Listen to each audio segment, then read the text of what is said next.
5, 4, 3, 2, 1.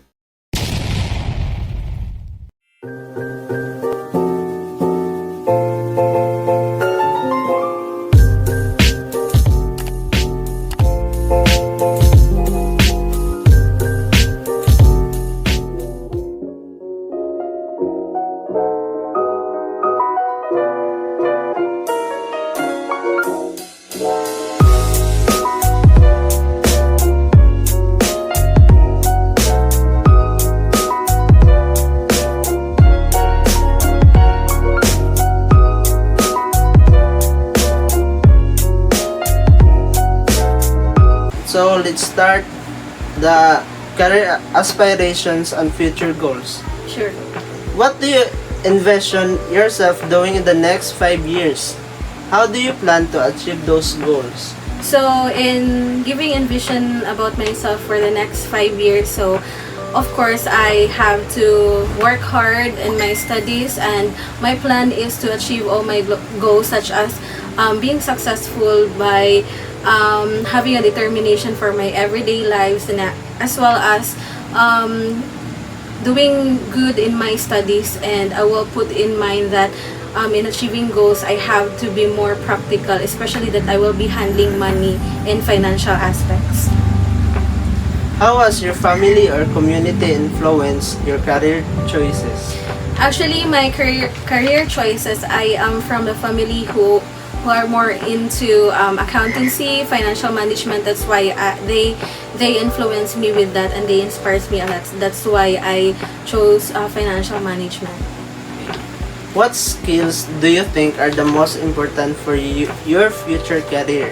For me, the most important skills is the technical skills and the communication skills, because without these two, you cannot perform well and adapt in any changes that could possibly come into a corporate world. That's why you have to adapt and communicate with a lot of people, especially in clients. So let's move on in the social media and its impact. How has social media influenced your self-image or the way you present yourself online? So, in doing social media, actually I have 3 social media accounts. First is for my business, second is for my studies, third is for my professional account, which I will hone for the next years, that I can put on my achievements. I have 3 accounts because I want others to think that I have 3 different traits or attitude depending on the work setting or any vicinity that I am in. Do you think social media is more positive or negative for your generation, and why? In this day age, I think more on when it comes to studies and work, it is positive way. However, most of the generations in my generation, they abuse the power of being too open in the social media, which they share the should be avoidable contents in social media, and I think they abuse that power. So maybe I'm on the negative side in social media accounts. Okay. How do you balance staying connected online with maintaining healthy offline relationships? Given the fact that I have my studies online and work, I have to manage my relationship with healthy relationship within my peers and my family by focusing only if we are in a workplace, or I mean we are in a place together. I have to put down my phone so that I can connect with them and I can communicate them for their daily lives. Okay, let's move on into the peer pressure and decision making. Have you ever felt pressured by your peers to make decisions you weren't comfortable with? How do you handle it? Actually, a lot.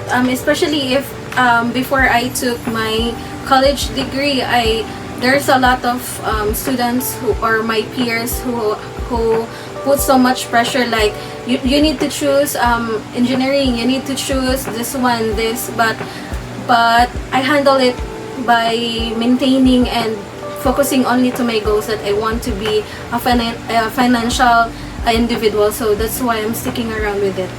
Okay.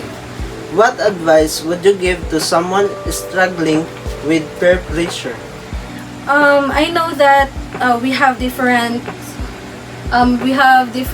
overview of our lives, but my advice to someone who's struggling with peer pressure is to maintain and always focus on what you want to do or what is your true calling, especially if you feel that this is your niche or this is your course that you need to take, or this will be the career path that you have to take. Then go for it. Don't feel that their what do you call this one, their opinions valid for you. What matters to you is your decision. How do you stay true to your values in the face of peer or societal pressure? Actually, staying true to your values in the face of peer or societal pressure is by acknowledging their opinions, but you should not be complacent, or you should not easily get by their opinions, because you have your own choices. That's why you need to stick with that one. Okay, let's move on into the mental health and well-being. How do you manage stress and anxiety as a young person? So, given the fact that I am the one who should not embody the depression side of this generation, so managing stress and anxiety as a young person is quite difficult. But however, I think we have to always choose our mental health. Like we do exercise, we do what we love, especially our hobbies, so that that stress could not be instilled in our mind or in our mental health. So let's move on into the diversity and inclusion. How important is it for you to work or study in an environment that values diversity and inclusion? For me, the importance of working or study an environment that values diversity and inclusion is very crucial, because it defines how you communicate with others, especially with other different cultures, different opinions, different where they came from. So you have to adapt and also to respect their diversity. And when it comes to inclusion also, we have to respect and to understand where they came from. That's why it's very important to avoid conflict in the near future. Have you ever experienced or witnessed discrimination in school or social settings? How did you respond? Yeah, I witnessed a lot in discrimination in schools, especially on social settings like social media. A lot of people can easily judge other people with their looks and how on their fashion. So, while me, I always respond on the positive side. Like, I have to put in mind that whether what are the preferences of other people, we have to respect that, and we have to avoid bullying or discrimination, because it will really affect someone's mental health, and it's not helping everybody. Let's move on into the technology and its role in your life. What are the pros and cons of relying on technology in education and societal interactions? Okay, first I will highlight the pros and cons of technology in education. So when it comes in education, if we are doing well in handling the technology, I think we have to understand that being responsible in doing our assignments or researching, we have to always knowledgeable enough to look for reliable sources. But the cons of this is on how the people or a student can instill this in education. Like, they're going to use the chat GPT just to answer the assignments. It's not working. It's called an abuse. So that's why it is considered as cons. While in social interaction as well, given the fact that there are people who are in for example, my family, works in international settings, so this is the chance that I can communicate with them regardless of how far they are. But the cons of social interactions is when other people expressing their feelings without thinking for the possible effects, like doing screenshots or posting screenshots or data data privacy acts. I hope you get my point. Okay, let's move on into the financial literacy and independence. Do you feel that school are doing enough to teach financial literacy to young people? When we say doing enough, I think so, but it depends also for the student or for the young person on how they will do budgeting, on how to manage their finances, especially in daily lives, because we have different goals, different what do you call this one? We have different expenses and incomes in our daily lives. That's why I think they are contributing also in teaching financial literacy, but not quite that much. How do you manage your finances, and what skills do you think are important for financial independence? In managing my finances, since I am a financial management student, so I have to put in mind that I have to balance my expenses and my revenue.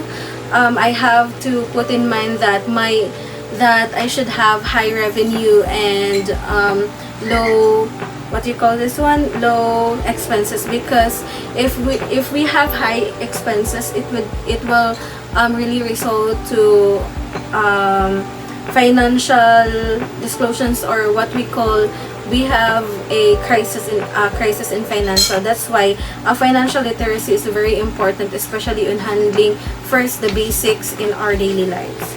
Okay, let's move on into the climate change and environmental awareness. Do you think your generation is more environmentally conscious than previous ones? Why or why not?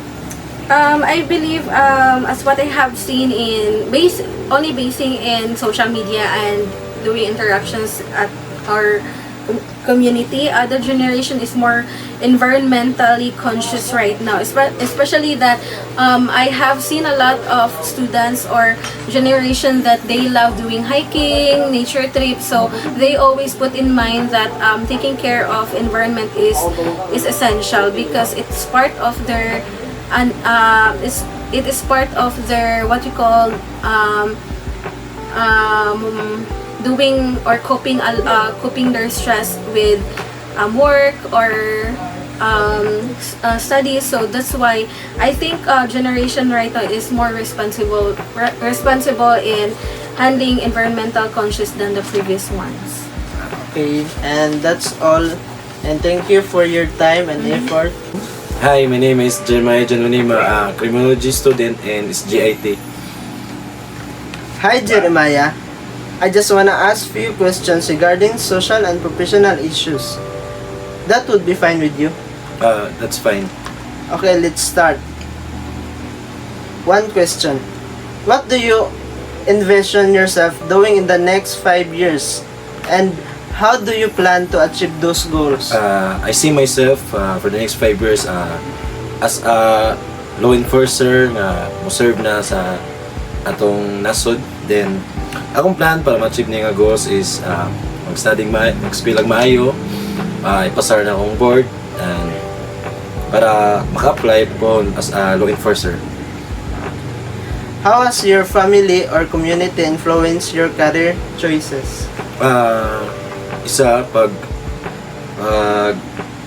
kuan gyud kanay dili gid nila ka i-pressure kung say gusto nimo, ginasuportahan gid ko nila, like kani gikuha na ko nga kurso, suportado nila tanan o pag-eskwela, mga financially mawala. Okay. What skills do you think are most important for your future career? I think kuan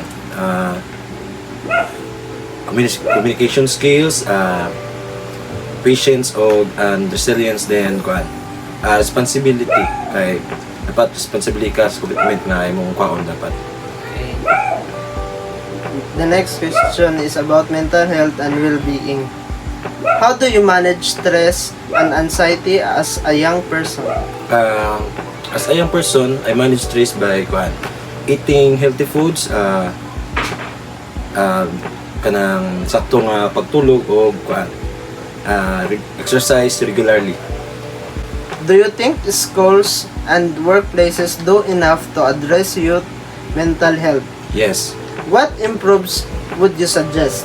I suggest like raising awareness para ma-recognize sa mga students kung sa mga symptoms like anxiety or depression, maka-understand sila sa mga importansya sa self-care o well-being.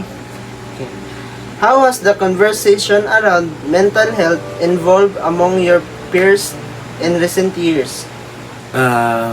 Like pwede nimo siya like open conversation, mag-istorya mo bahin sa mga sinaagyan ninyo like stress, anxiety, depression na kay makapaminaw pud ka inana. So, peer pressure and decision making. Have you ever felt pressured by your peers to make decisions you weren't comfortable with? Yes, like kanang mga say plano song mga desisyon ako sa kinabuhi. Sometimes di ko comfortable sa mga gusto nila. Ipa-pressure ko nila nga buhaton ko na pero muna nana. What advice would you give to someone struggling with peer pressure? Kung hatang advice nila is focus lang sila, di lang sila magpa-apekto sa mga pressure na ginahatag sa ila like sa mga desisyon na dapat nila. How do you stay true to your values in the face of peer or societal pressure? Dapat magpakatinood na ka sa imong kagalingon, sa imong ginapakita, and dapat fully conscious ka o dapat sa itong mga thoughts o sa itong mga perception sa labi na sa feelings sa katao. So, the next category will be financial literacy and independence. Do you feel that schools are doing enough to teach financial literacy to young people? Sa ako, not enough kayo, pero sa eskwelahan, yes, na ay math or mga financial, pero dili gid kayo kay sometimes makuha na to ni sa atong skills like sa person nga makuha na to sa mga advices sa atong like that. How do you manage your finances? And what skills do you think are important for financial independence? I manage my finances through budgeting, and akong skills nga important para sa financial independence is setting financial goals like investing, mag business ba tuno na kutob sa nato. At what age do you think young people should start learning about budgeting, saving, and investing? Siguro sa edad like kanang edad na guro nga like makatrabaho nga maka-earn sila sa lang kagalingon kay as nga maka-earn sila sa kagalingon dahil sila makauna na pag budget, pag control sa mga kwarta kay ilan namang gaguan. So, we move to social media and its impact. How has social media influenced your self-image or the way you present yourself online? Like kanang like malipayon kay ko sa post ng social media, pero sa tinoday na akong dili ay mga inana. Do you think social media is more positive or negative for your generation? And why? Yes, kay like unrealistic nga mga expectation like post ka sa Facebook nga gwapa kayo like unrealistic beauty ba, pero na ganit niya sa tinuod di niya kay o kanang makabits kan pud maka-lead sa low self esteem niya like kanang mag compare pod sa social media nana. Okay. How do you balance staying connected online with maintaining healthy offline relationship? Ginabalance ko na like na ko'y free time sa social media ko. Then sa other time po kung mag-dinner or mag-get together, naka-focus ko diha. Dapat balance lang ko ba? Bahay nimo. Bahay na akong oras. Dili po ingon nga oras gid bahay. Times online. Times online. Pamilya. Okay. So that's all for our video and thank you. God bless everyone. So let's start. The category will be career aspirations and future goals. What do you envision yourself doing in the next 5 years? How do you plan to achieve those goals?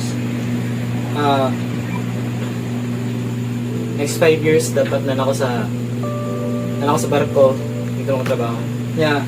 Plano na ako para ma-achieve to is muna lang ang eskwela tapos dapat makapasara sa bar exam. What skills do you think are most important for your future career? Importante dyan dapat analysis skills. Okay. Importante mo dyan ang analysis skills ni mo mas kinaasa nga. So let's go into the education and learning experience. How do you feel your education is preparing you for the future workforce?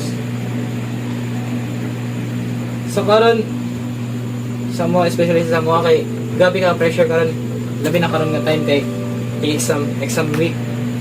Pero kanang pressure dapat para sa ko importante na siya kay just like diamond kay ma-form siya through pressure, di ba? So kana. So let's go into the social media and its impact. Do you think social media is more positive or negative for your generation? Why?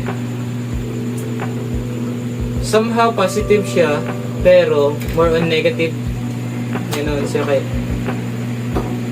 especially karon nga generation grabe yung mga toxic yung mga tao tapos even nga kanang mga nudity na ana sa social media positive siya in a way nga easily ka maka-connect sa other people. And how do you balance staying connected online with maintaining healthy offline relationships?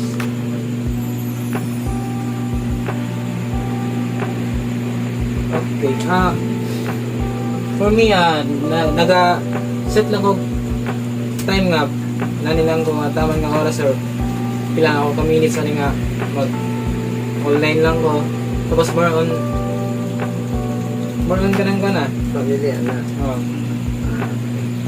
So, the next category will be peer pressure and decision making.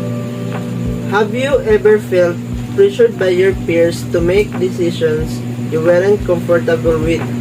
How did you handle it? Pero most of the time sa eskwelahan tapos pero pinahandle na ako siya pagkuhan.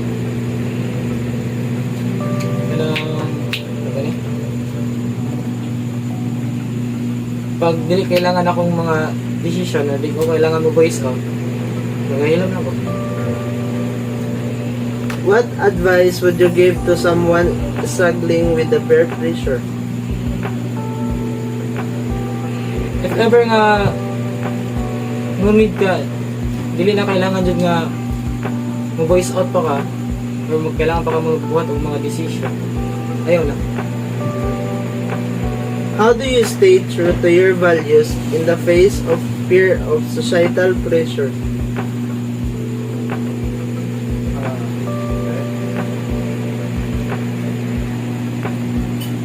Fun. I just walk off, especially kanang kasi pag lahi ko ay in times kapag lahi ko sa uban, even though nga pressure mo padayon ako sa akong kuan. Hindi lang ko masabay sa ila. So, we will move into the mental health and well-being. How do you manage stress and anxiety as a young person? Making istorya sa laing tao, especially sa sa mga tiguang mga advice sila ha. Kaya sila yung mas dagay experience. Mas maayo yung mga nasa daran ta mong paano advice ng anak. So, do you think schools and workplaces do enough to address youth mental health? What improvements would you suggest? Nana siya sa eskwelahan. Kung mga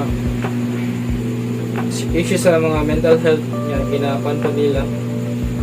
Pero ang improvement ka ako ma-recommend sa ila is kanang magbuhat ito sila kanang staw gani nga kanang or even online lang nga kanang ang balag ako makapan ko sa ilaha nga kanang anonymously lang bitaw dili ma-expose ako ang kuan kay basig ko kabalo nga uban nga gusto rin mapagawa silang problema pero maulaw lang sila.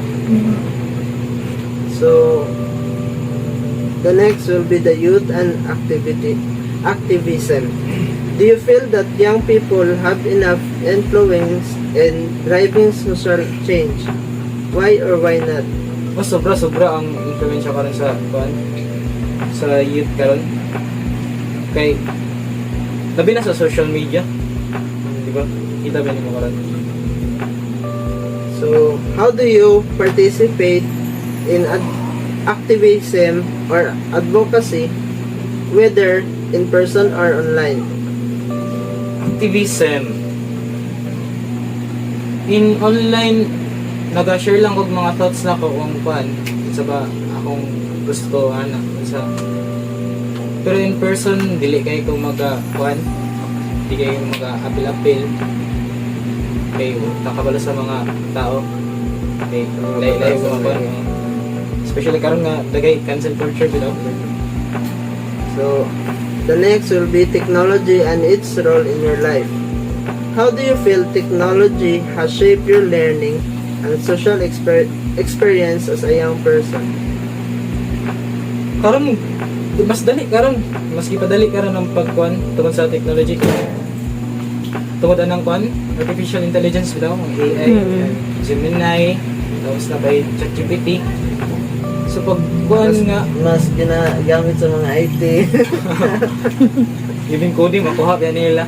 So mas dali na lang karon di na kailangan mag-search pa sa mga magbasa pag mga libro or i-search pa nimo sa Google mag-lisod pa ka.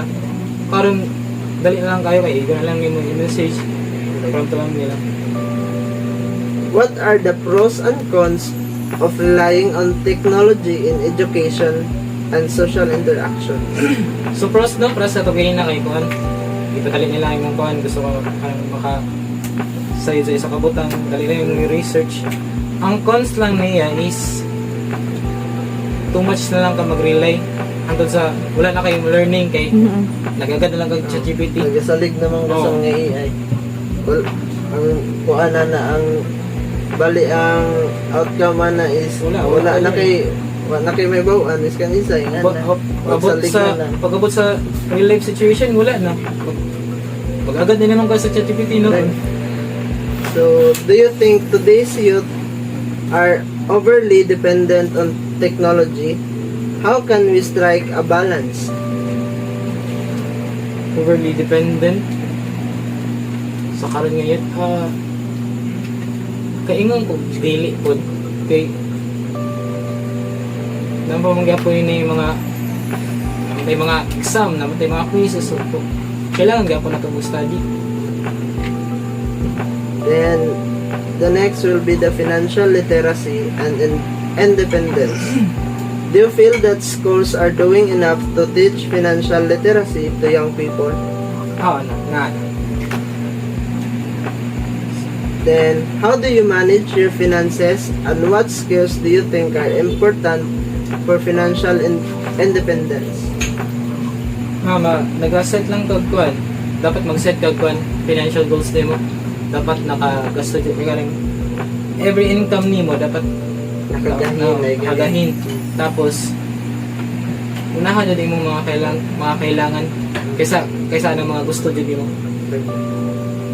So, at what age do you think young people should start learning about budgeting, saving, and investing? Age? dapat miski pag bata pa sila dapat kabalo na sila ano para Pero maalot pagkatakon. So, the next will be the climate change and environmental awareness. How concerned are you about climate change, and what action do you take to reduce your environmental impact? climate change. Oh, concern kayo. Pero I mean ganang ang action nga ginatake na ko to reduce environmental impact is I do the 3R rule. 3R rule is reduce, reuse, and recycle.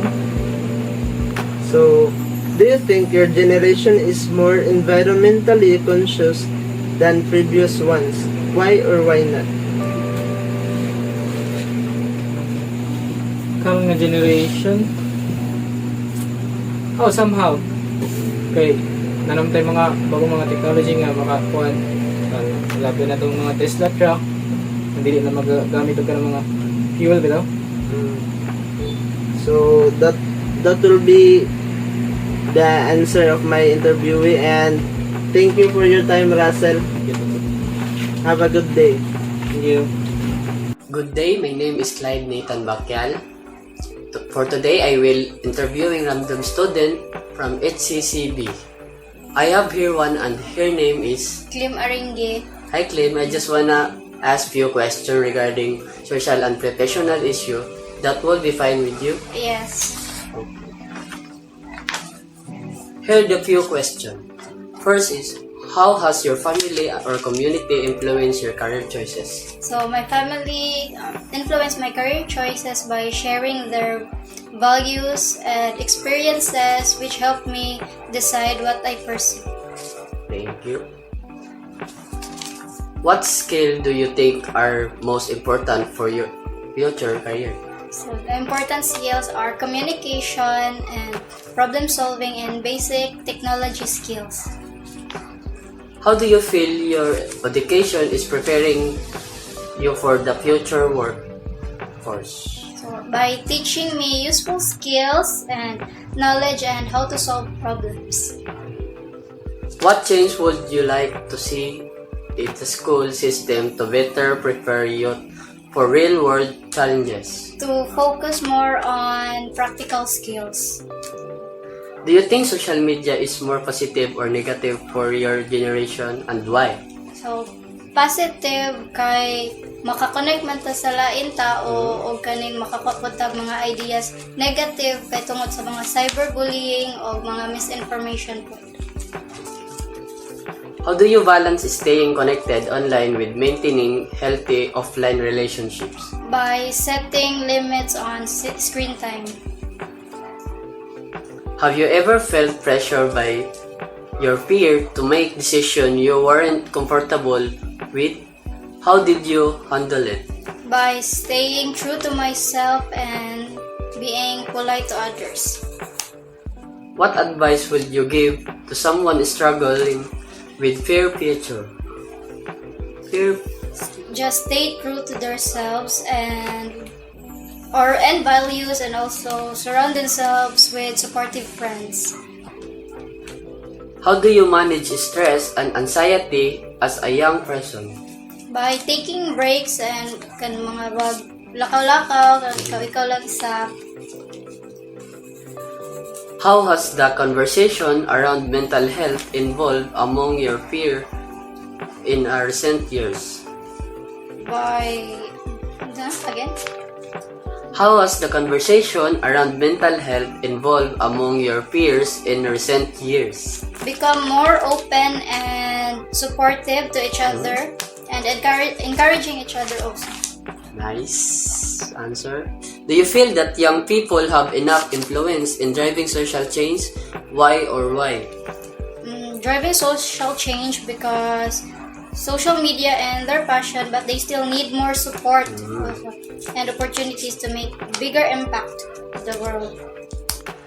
Do you participate in advertising or advocacy, whether in person or online? Yes, by sharing issues online and joining discussions or debates and supporting causes through petitions or events. How important it is for you to work or study in an environment that values diversity and inclusion.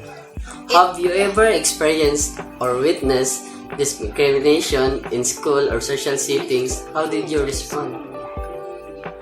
So, because it creates a welcoming atmosphere where everyone feels respected and heard. And also, I have witnessed discrimination in school by speaking up. I responded by speaking up and supporting those affected. How do you feel technology has shaped your learning and social experience as a young person? Technology has made learning easier by providing access to sa mga lain-lain nga mga butang o online resources siya, making communication po easier sa ato. And what are the pros and cons for relying on technology in education and social interaction? The pros is technology are easy access to each other or sa mga layo ng mga kuan makadali ra natong ma-access. Kung ang sa cons pod is ang mga misinformation gyud o ang kaning distractions and less face-to-face interaction.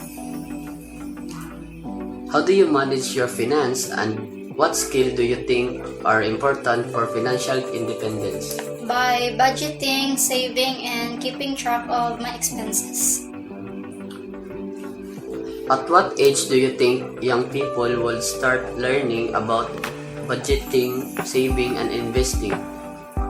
Around mga teenagers kay kusog kaya sila kaning waldas og makarta, so kailangan nila mag-save gyud para sa ilang future. Sabi na karon no. May gusto nang college.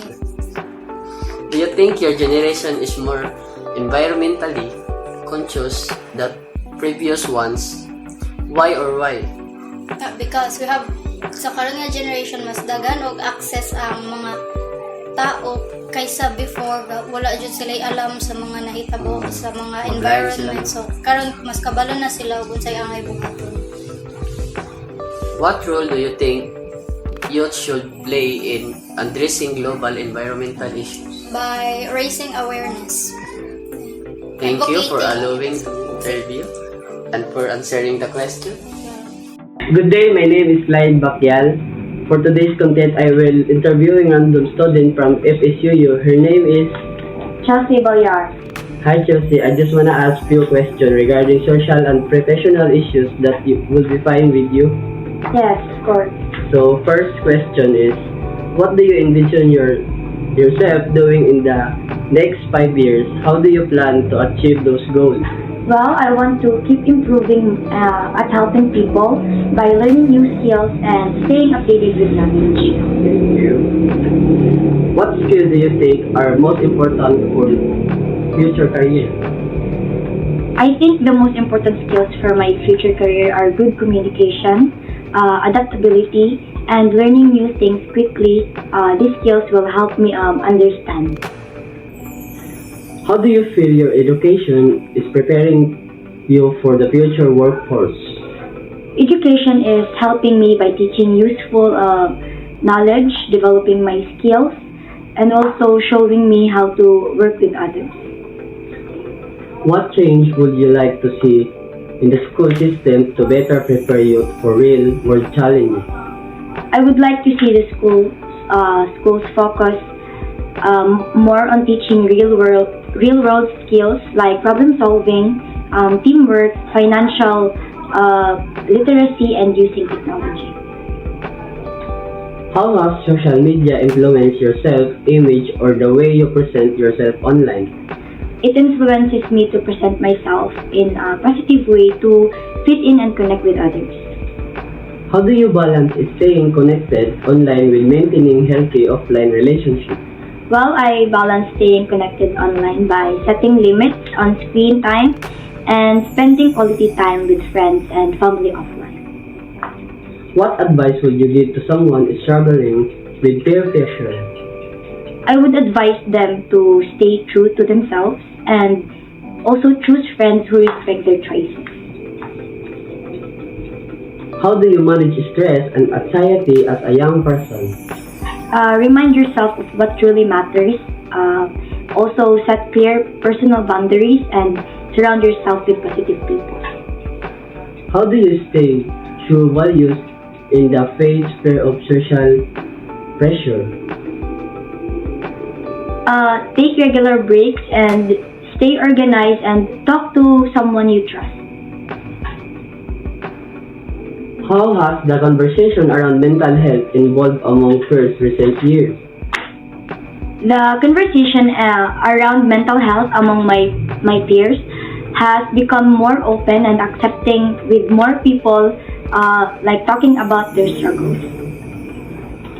What social or potential issue are the most important to you and why? Well, climate change is one of the most important issues.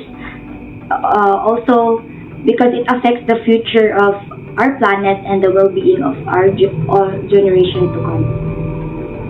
How do you participate in activism or advocacy, whether in person or online? I participate in activism by joining causes I care about, like sharing information online and supporting local events. How important is it for you to work or study an environment that value diversity and inclusion? It's very important to work or study in an environment that values diversity and inclusion, because it makes everyone feel respected, and also it helps us learn from different perspectives. Have you ever experienced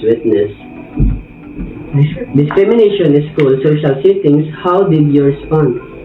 I have seen discrimination in school or social settings. If I witness it, I would speak up, support those affected, and also encourage others to be kind and inclusive. How do you feel technology has shaped your learning and social experience as a young person? Technology has made learning easier and more accessible, allowing me to study online and also connect with peers and stay informed. Do you think today youth are overly dependent on technology? How can strike a balance? To strike a balance, we would use technology for learning and staying connected, but also take time to unplug and enjoy real-world activities.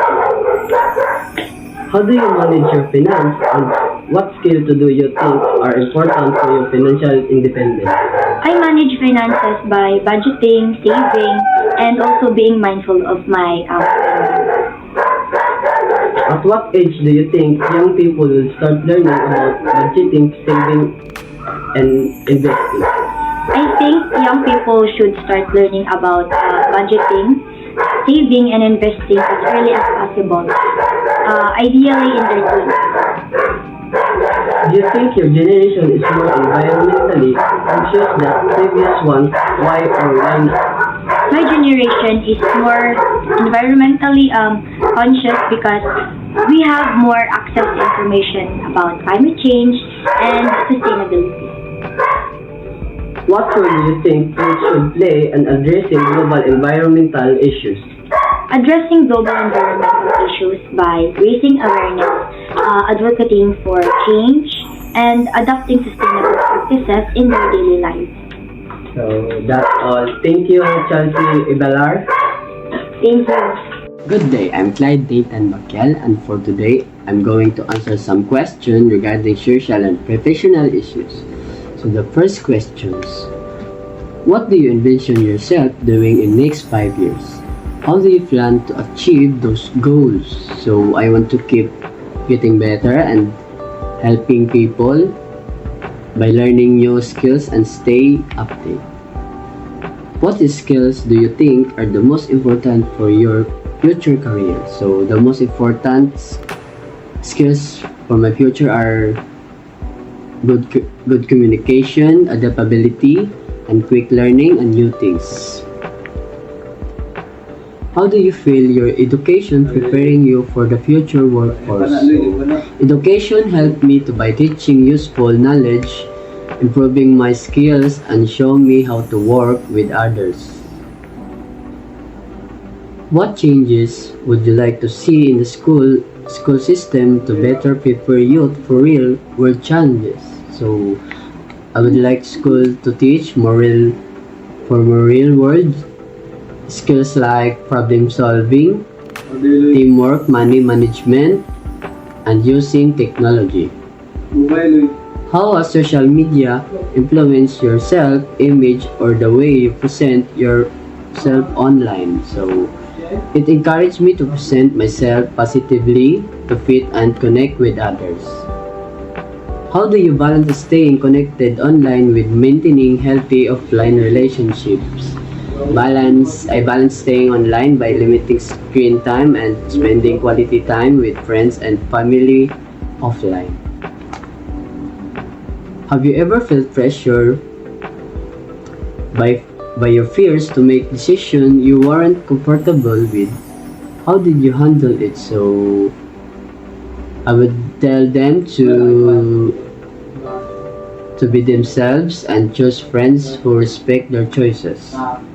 How did you stay true to your values in the face of fears, societal pressure? So focus what matter to you, clear boundaries, and surround yourself with supportive people.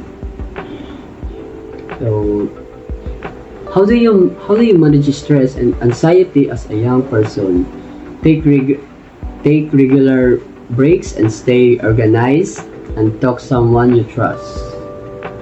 How has the conversation around mental health evolved among your peers in recent years? My peers are now more often accepting about mental health, with more people sharing their struggles.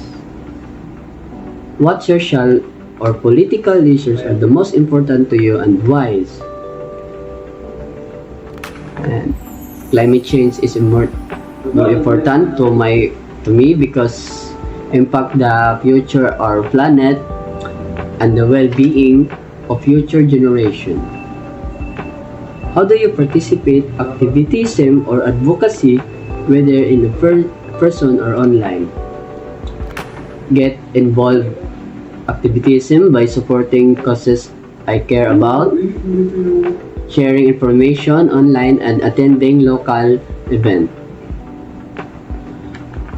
How important is it for you to work or study in an environment that values diversity and inclusion? It's important to work or study in diverse and inclusive environment because it's help everyone feel respect and learn from different perspectives.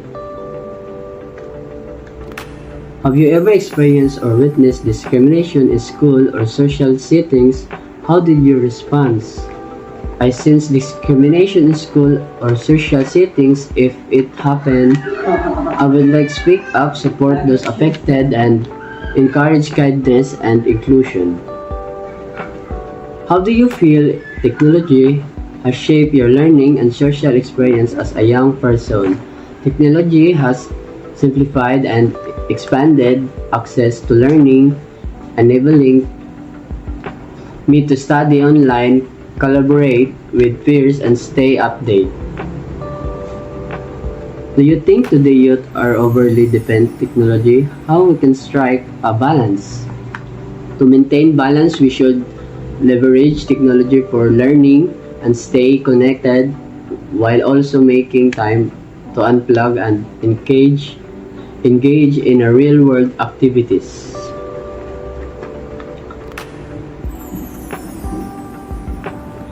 How do you manage your finance, and what skill do you think are more important for financial independence?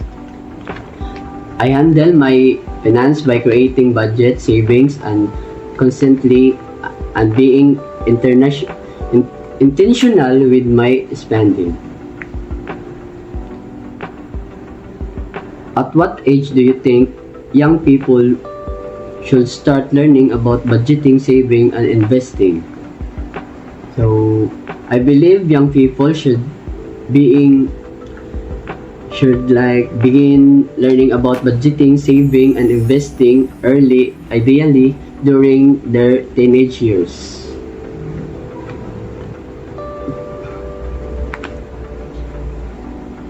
Do you think your generation is more environmentally conscious than previous ones? Why or why not? So, my generation is more aware for environmental issues due to greater access to information about climate change and sustainability. What role do you think youth should play in addressing global environmental issues? So, tackling global environmental challenges involve increased awareness, promoting advocacy for change, and incorporating sustainable practice into every life. So that's all. Thank you.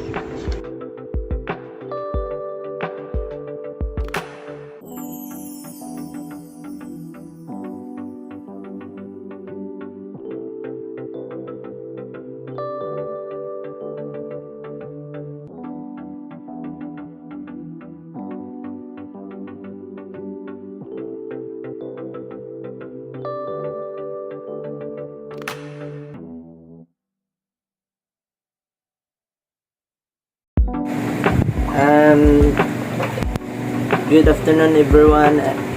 I will be the last interviewee, and I'm gonna answer a few questions. So let's start. First question will be, what do you envision yourself doing in the next 5 years? How do you plan to achieve those goals?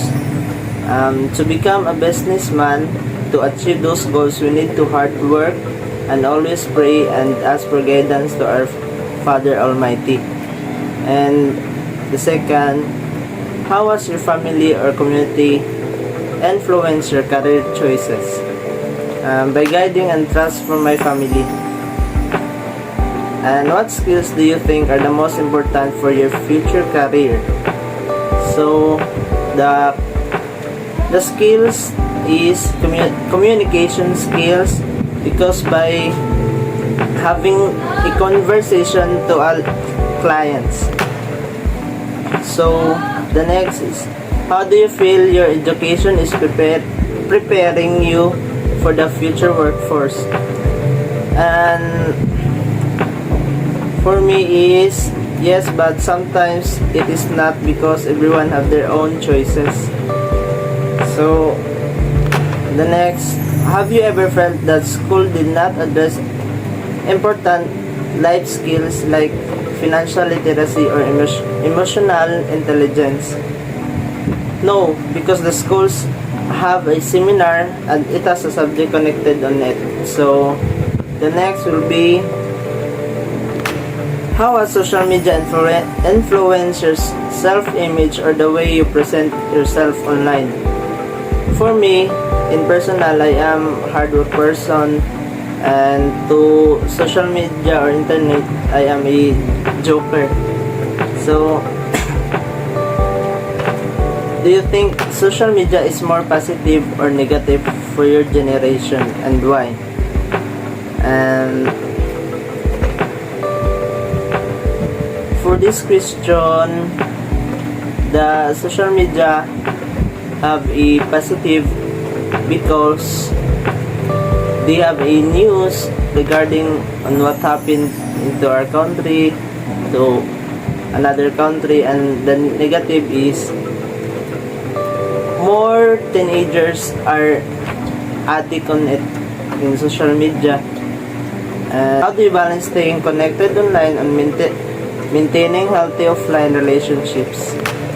So by balancing on my time in online is, I have a time for taking online hours, and for my family also I have time of them. So that's why I balance it.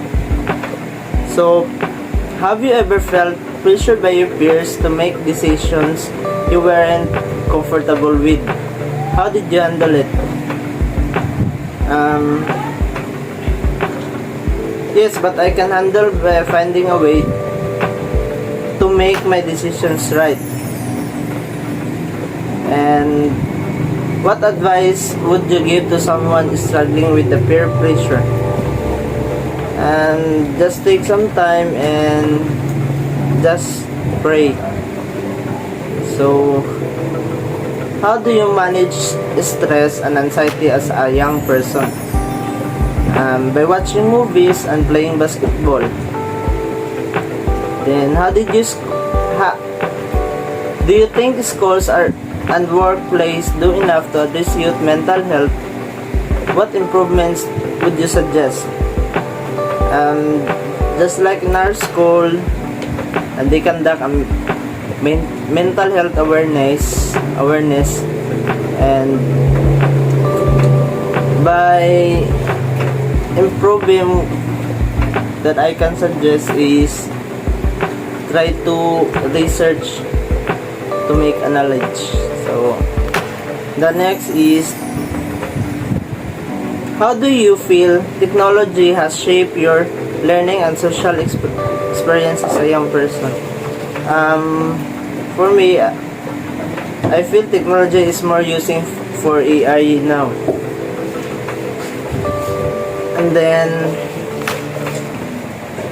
the next will be, what are the pros and cons relying on technology in education and social interactions? The pros is technology are helpful, but some students dependent on AI. So do you think today's youth are overly dependent on technology?